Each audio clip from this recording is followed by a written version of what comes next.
So this summer vacation, I was given a task by my former elementary teacher to be the MC at the graduation of our preschool students at the Providence Center Academy.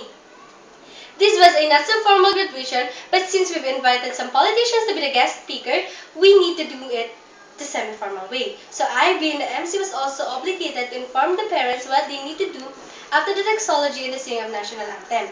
And as I was speaking at the front, I noticed that there were these parents who've been talking 10 times louder as I do, and they've been chatting with each other, so I asked for a minute of silence. They give me a minute of silence, but that was only for a minute, and they begin to make noise again.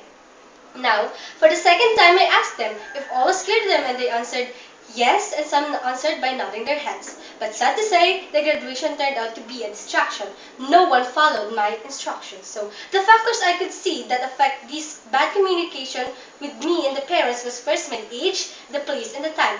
My age because probably they're choosing the one they are expecting to, probably the same as their age. Next was the place. The place was sort of populated, and it's very small to accumulate all the population.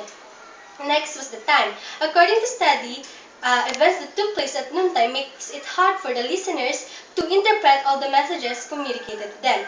Lastly is that I think the parents have their problems too. They are what we call the eager beaver listeners, or they nod their heads, they make facial expressions, but they don't really understand what I am talking about. So now, one of the best motto I can relate with this situation is that a good speaker is a good listener.